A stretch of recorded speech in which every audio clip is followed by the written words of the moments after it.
आज ऋतूच्या छोट्याशा पण एका खास कामासाठी त्याला घेऊन बाहेर आले होते. ते कशासाठी समोर सांगतेस, पण त्या अगोदर नमस्कार मंडळी, स्वागत आहे तुमचं माझ्या परत एका नवीन मिनी ब्लॉगमध्ये.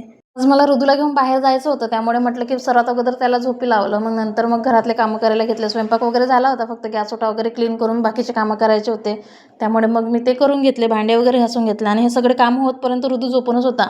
नाहीतर एरवी तो उठून जातो, भांड्याचे वगैरे आवाज तो नेहमी उठूनच जातो, पण आज तो झोपलेलाच होता. माझे सगळे कामं आवरून झाले होते, तरी पण तो झोपलेलाच होता. त्यानंतर तो उठला आणि नंतर मग मी त्याचं पण आवरून दिलं. त्याला छान अशी अंघोळ घातली. त्यानंतर मग त्याला असं गोड गोड रेडी केलं. मस्त असं आवरून दिल्यानंतर मी पण माझं आवरून घेतलं आणि मग आम्ही दोघं निघालो होतो बाहेर जायसाठी.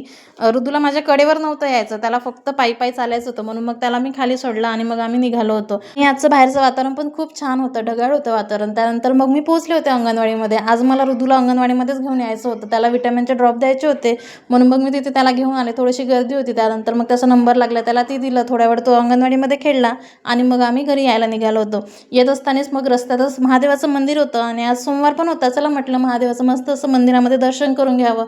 दर्शन वगैरे केलं. त्यानंतर मग ऋतून पण छान दर्शन केलं आणि मग आम्ही घरी आलो.